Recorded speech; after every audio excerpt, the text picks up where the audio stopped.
ऐसा धोखा हमारे साथ किया, भोगोगे तुम।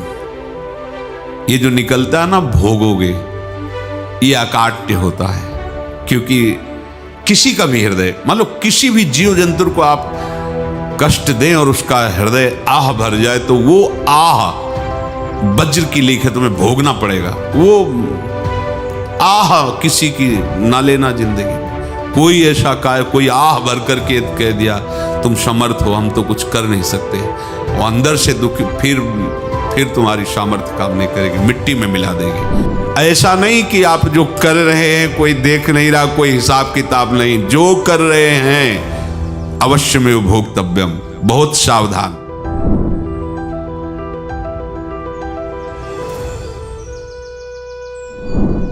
जीव स्वयं नित्य निरंतर कर्मों के जाल को रच रहा है और अपने आप को बांध रहा है।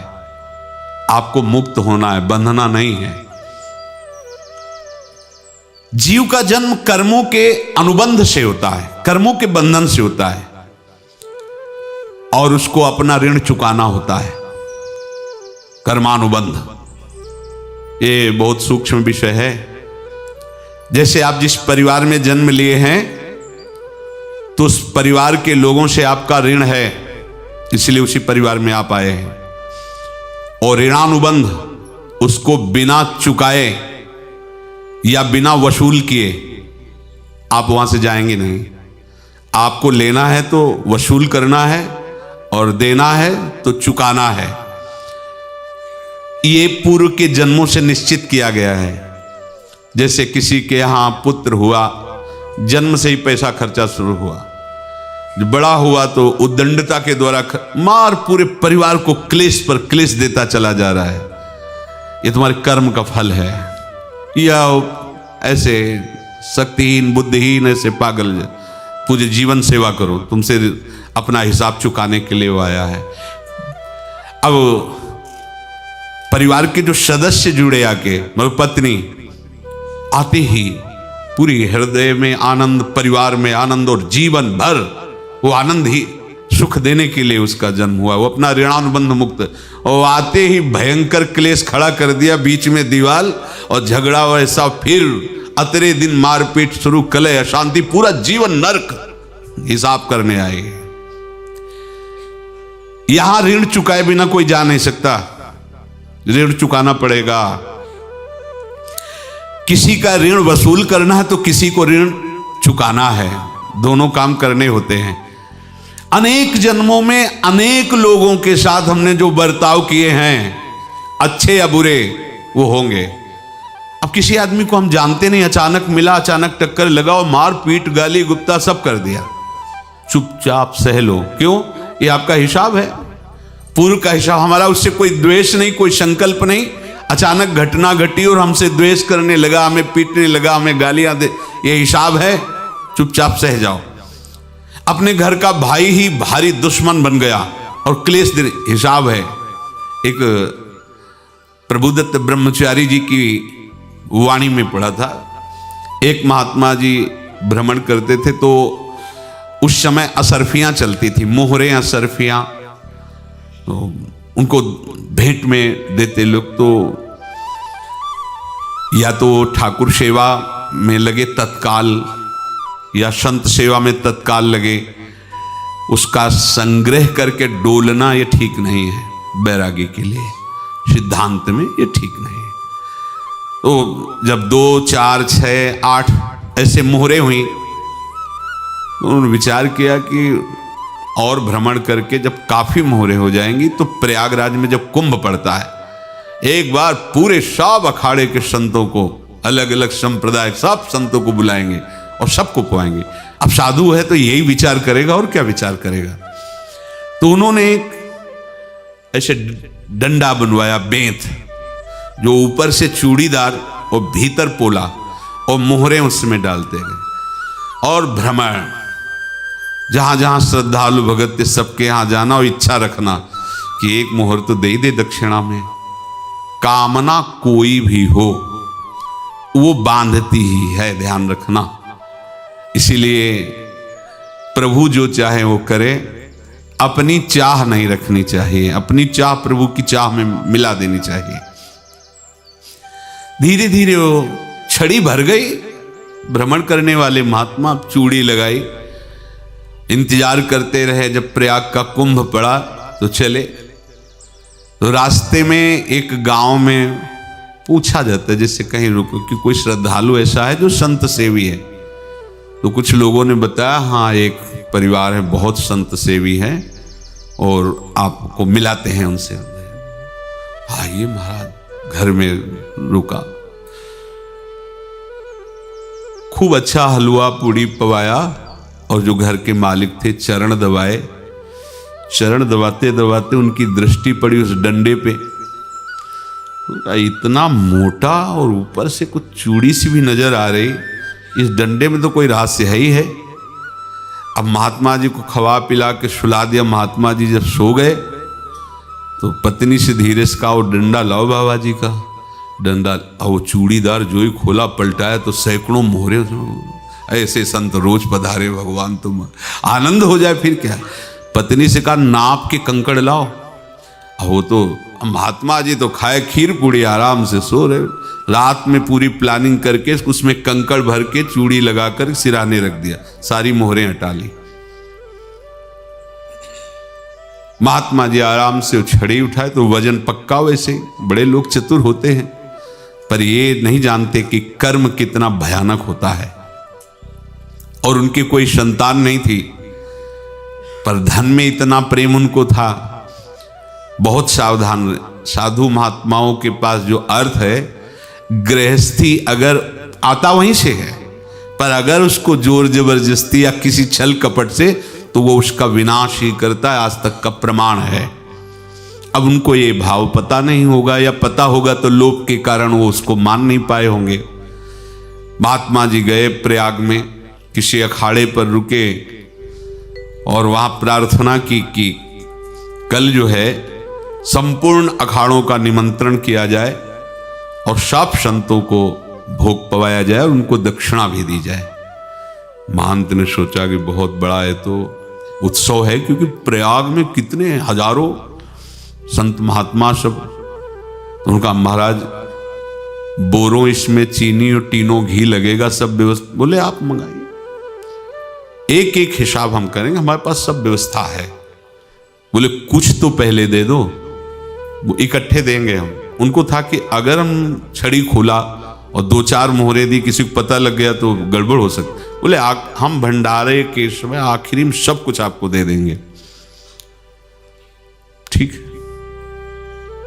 वो अपने पास से पैसे लगाकर खूब जितना सामग्री सब लाए, लाखों की, और सब संतों को निमंत्रण कर दिया।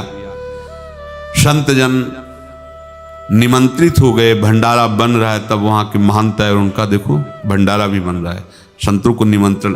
अब आप अर्थ की व्यवस्था कीजिए, क्योंकि इतनी बड़ी हमारी सामर्थ्य नहीं थी जितना हमने किसी तरह हमने व्यवस्था की। अब मुझे अर्थ चाहिए, तभी आगे की व्यवस्था बढ़ेगी। संतों को दक्षिणा देंगे और जिनसे अर्थ लिया उनको दे। देखो रसोई बन गई है सब। उनका अच्छा तुम्हें विश्वास नहीं तो ये अभी चूड़ी खोली। उनको तो था ना कि मोहरे हैं, कंकड़। तो जैसे कितना उनको सदमा लगा होगा। हजारों संतों का निमंत्रण, रसोई बन, मतलब संत हो के छल कपट। तो उनका महाराज आपने तो हमारा नाश कर दिया, जो महंत थे। अब बताओ रसोई बन गई, संत निमंत्रित हो गए और आप ये कंकड़ दिखा रहे हैं हमको। आपने तो हमें बर्बाद कर दिया। हमारी इतनी सामर्थ्य नहीं थी, आप पहले बता देते। संत होकर ऐसा छल कपट। अब वो बोले तो क्या बोले, क्योंकि उनको पता था कि मोहरे हैं इसमें। अंदर से उनका चिंतन गया उसी सेठ के पास। अच्छा ऐसा धोखा हमारे साथ किया, भोगोगे तुम। ये जो निकलता है ना भोगोगे, ये अकाट्य होता है। क्योंकि किसी का भी हृदय, मान लो किसी भी जीव जंतु को आप कष्ट दें और उसका हृदय आह भर जाए, तो वो आह वज्र की लीक है, तुम्हें भोगना पड़ेगा। वो देखो भीष्म जी को भोगना पड़ रहा है ना। सांप को ऐसे धनुष की नोक से उठाया और बंबूल के कांटों के ऊपर फेंक दिया, कई दिन तक छेदा हुआ, वो आह भर करके मरा। तो आपको 6 महीने बाणों की सैया पर आह किसी की ना लेना जिंदगी में। कोई ऐसा कोई आह भर करके कह दिया तुम समर्थ हो, हम तो कुछ कर नहीं सकते, और अंदर से दुखी, फिर तुम्हारी सामर्थ्य काम नहीं करेगी, मिट्टी में मिला देगी। फिर ये तो संत थे और भगवत आराधना के लिए, संत आराधना के लिए ही ऐसा किए हुए थे। अब इनका कैसे मुंह दिखाएं, अब क्या करें। सुबह संत जन आएंगे, सबके बीच में हमारी कि देखो इन्होंने, अब क्या करें। गए और संगम में जाके छलांग लगाई, अपने प्राण त्याग दिए। अब उनके तो पास मोहरे थी और व्यापार बढ़ा, और 9-10 महीने बाद ही लड़का हुआ। अब तो उनको कि संत फलीभूत हो गया। देखो व्यापार चल रहा, लड़का नहीं होता था, लड़का भी हो गया। बड़ा आनंद छा रहा है। जब से वो प्रकट हुए और धन की वृद्धि शुरू हो गई, पढ़ाई लिखाई में उनके खर्चा हुआ सब, बस बीमारी शुरू हो गई उनके शरीर में। अब उसमें पैसा जाना शुरू हुआ। इतने आसक्त तो वो दोनों हो गए कि कुछ भी हो, व्यापार ठप, संपत्ति बेचना शुरू। तो उन्होंने कहा कि बेटा मैं क्या कर सकता हूं तुम्हारे लिए। बोले हमारी अंतिम इच्छा है प्रयाग चलो, और जितने प्रयाग में संत महात्मा सबको एक बार भंडारा करवाओ, हमारी इच्छा अंतिम है। क्योंकि अंतिम यही इच्छा थी। बोले अब ज्यादा संपत्ति तो नहीं रह गई। तो बोले घर बेच दो, मेरे लिए ही तो है, बेच दो। मुझे लगता मैं बचूंगा नहीं, पर मेरी अंतिम इच्छा पूर्ण कर दो। घर बेच दिया, जेवर बेच दी। वहां गए, जब संत सेवा की तो बोले मुझे संगम तक ले चलो। संगम तक ले गए और बोले समझे तुम चुराए थे और हमने उसको छीना है, कुछ नहीं रह गया तेरे पास कुछ, अब केवल ममता और आसक्ति में जलकर मर और नरक प्राप्त कर। मैं वही महात्मा हूं जिसकी तूने मोहरे ली थी, शरीर छोड़ दिया। महात्मा को जन्म लेना पड़ा और इनको दुर्गति भोगनी पड़ी। ऋणानुबंध होश में, ऐसा नहीं कि आप जो कर रहे हैं कोई देख नहीं रहा, कोई हिसाब किताब नहीं, जो कर रहे हैं अवश्य में भोक्तव्यम, बहुत सावधान। अनेक जन्मों में अनेक लोगों से जो कुछ लिया दिया है, इस लेने देने को मिटा देने के बाद ही तुम मुक्त हो गए।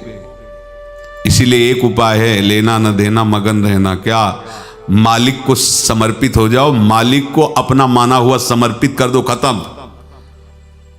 अहम त्वाम स्वरूपापेभ्यो मोक्षयिष्यामि, सब खत्म। आगे पीछे लेना देना सब खत्म।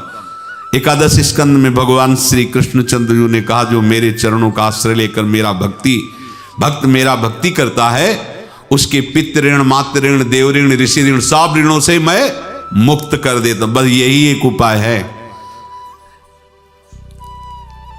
जो इसके बंद करने का उपाय भक्तों के लिए है, वो यही है, भगवान की शरण में होकर अपना माना हुआ पूरा भगवान के अर्पित कर दो। अर्पित करने का तात्पर्य उसमें आम हटा दो। तो दियम वस्तु गोविंदम तुभ्यमेव समर्पये। जिनसे तुमने सेवा करवाई है उनकी सेवा करनी पड़ेगी, जिनसे तुमने जो कुछ लिया है उनको देना पड़ेगा। ये लेने देने का व्यापार जब तक समाप्त नहीं होगा तब तक तुम्हारा जन्म मरण चलता रहेगा। अब आपको यहां समझना है, यदि आपसे किसी ने पैसे लिए बेईमानी करके नहीं दे रहा है तो आप उसको गाली मत दीजिए, आपने बेईमानी की थी इसलिए आपकी बेईमानी हुई है, ले गया, कोई बात नहीं है, बंधन से मुक्त हुए, जो बोझा था चला गया। उसको ऐसा ना देखे कि ये बेईमान हमारे रुपए मार लिए, अब जो कुछ होगा देखेंगे। अगर आप आगे नया कुछ करते हैं तो फिर आगे का हिसाब आपको भोगना पड़ेगा, ध्यान रखना। ऐसा नहीं है कि आपको भोगना नहीं पड़ेगा। एक ही उपाय है कि अब जो शरीर धारण किए इसी में जो भोग ले, आगे ना होना चाहिए। तो क्या करे, सर्वतो भावेन भगवान की शरण ले ले। ये तो सर्वाणि कर्माणि मयि सन्न्यस्य मत्पराः अनन्येनैव योगेन माम ध्यायन्तु उपासते तेषामहं समुद्धर्ता मृत्यु संसार से। ये बड़ा कठिन है पार होना, कोई छोटी मोटी बात है। एक महात्मा बाल्यावस्था से भजन करते थे, शालिग्राम भगवान पास रखते थे। और उन्हीं की आराधना करके बस पाठ नाम जप और भ्रमण करते थे। यौवन अवस्था थी, गंगा जी के किनारे अपने ठाकुर को विराजमान करके स्नान करने के लिए कपड़ा ही उतार रहे थे कि 90 लोग आ गए, भाला तलवार सब ले, मारो मारो इसको मारो, घेर लिया। तो उन्होंने हाथ जोड़कर कहा हमने क्या अपराध किया, कोई सुन ही नहीं रहा। तो उन्होंने कहा मार तो डालोगे ही आप 90 लोग, हम कोई अस्त्र शस्त्र तो लिए नहीं, एक बार हमें गंगा में डुबकी लगा देने दो और अपने ठाकुर को स्नान करा देने दो, फिर इसके बाद आप मार देना। भगवत इच्छा से वो लोग रुक गए, स्नान किया और अंदर से प्रार्थना की, प्रभु ये क्या लीला है आपकी, आपके सिवा मेरा कोई है नहीं और ये मुझे मारना चाहते हैं। तो भगवान ने जानते हो क्या कहा उनके अंतर में, तुम मेरे में ध्यानस्थ हो करके शरीर को छोड़ो, ये लोग मारेंगे, ये मेरे भजन का फल है कि तुम्हें 90 जन्म नहीं लेना पड़ेगा, एक ही जन्म में 90 मिलके, तुमने 90 हिंसा की थी पूर्व में, तो तुम्हें 90 बार जन्म लेना होता और एक एक करके मारते। ये मेरे भजन का प्रताप है कि एक बार में ही 90 का हिसाब हो जाएगा। तुम आंख मूंदो, मेरे ध्यान में मगन रहो, मेरे प्रताप से तुम्हें कोई चोट नहीं होगी और स्वाभाविक मूर्छावस्था में प्राण तुम्हारे छूट जाए। ऐसा ही हुआ, ऐसा हुआ। तो ये बात समझ लो कि ये जो कर्मानुबंध है, ऋणानुबंध है। आप देखो, अगर शाप महात्माओं ने दिया कि तुम्हारे वंश का इससे विनाश होगा, तो भगवान भी परम धाम जा रहे तो उसी कील से, बाण की नोक में जो मछली लील गई थी, छोटा कण, उसी से की नोक बनाई और उसी नोक को प्रहार किया, भगवान के श्री चरण में वही बाण की नोक लगी और भगवान ने स्वीकार किया ना। भगवान का बड़ा लीला विचित्र है। अगर छुप करके उधर रामावतार में बात, तो इधर ऐसे स्वीकार किया है भगवान ने। ऐसा कहीं नहीं दिखाया कि मैं भगवान हूं तो मैं अपने लिए, ऐसा नहीं दिखाया। नारद जी का हित किया पर नारद जी ने शाप दिया तो भगवान ने स्वीकार किया। बंदरों ने ही सहायता की, जैसा बोले थे वैसा। ये लीला इस शरीर में भोगनी पड़ेगी। हाँ, ज्यादा को कम में भुगता देंगे, पर अब अगला शरीर ना मिले, इसके लिए सर्वतो भावेन भगवान के आश्रित हो जाए। जैसे आपने दुकान फैला रखी है तो उसमें दो काम होते हैं, लेना और देना। किसी को उधार दिया है तो हमें उससे लेना है, और कोई नगद देकर सामान ले रहा है तो उसे सामान देना है, या उधार लिया है तो हमें उधार देना है। अब अगर दुकान बंद करनी है तो तुम्हें देने वालों पर जोर देना है, लेने वालों पर जोर नहीं। लेने वाला तो जाओ हम क्षमा किया, समर्पित किया, हमारा कोई संबंध नहीं, खत्म हो जाए, वो खुशी हो जाएगा। लेकिन देने वाला तुम अगर दुकान भी उठा दोगे तो जहां भी रहोगे तुम्हारे पास वो आएगा, लाइए हमारा। तो देने पर नजर रखिए, जिसका जिसका हिसाब है वो आपके सामने आता जाए, हटाते जाओ। लेने पर नजर मत रखिए और दुकान फौरन उठा दीजिए, नहीं अगर लेते देते रहे तो चलता रहेगा। आगे चलकर कुछ लेना न देना, मगन रहना बस अपने प्रभु के चिंतन में। अब हम कैसे जाने कि किसको क्या देना है, हमें क्या पता? तो हम पूरा हिसाब जिनको पता है उनको दे देते हैं, समझ रहे हो? उनको पता है क्या लेना है क्या देना है, तो इनके पास पहुंच गए, सरकारी हिसाब से सब बराबर कर देंगे। हमको अपनी जिम्मेवारी इनकी चरणों में समर्पित कर देना है, तभी हम जीवन मुक्त होंगे। ये रहस्य की बात है। प्रभु कह रहे हैं, यस्य सर्वे समारंभाः काम संकल्प वर्जिताः ज्ञानाग्नि दग्ध कर्माणं तमाहु पंडितम बुधाः। जिसके संपूर्ण कर्मों के आरंभ संकल्प और कामना से रहित हैं, तथा जिसके संपूर्ण कर्म ज्ञान रूपी अग्नि से जल गए हैं, उसको ज्ञानी जन भी पंडित कहते हैं, बुद्धिमान कहते हैं। पूज्य श्री भाई जी महाराज कह रहे हैं, जैसे वहां ज्ञानाग्नि से दग्न कह रहे हैं, तो अपने वृंदावन वासियों का प्रेमाग्नि से सब कर्म संस्कार दग्न होते हैं। जिस समय आपके हृदय में भगवत प्रेम का प्रादुर्भाव होगा तो लेश मात्र कभी तुम्हें दुख नहीं भोगना पड़ेगा। प्रेम का प्रादुर्भाव होते ही दुख का नाश हो जाता है, महासुख। जब प्रेम का प्रादुर्भाव होगा तो समस्त पाप भस्म हो जाते हैं, अशांति नष्ट हो जाती है, संसार ज्वाला स्पर्श भी नहीं कर सकती है।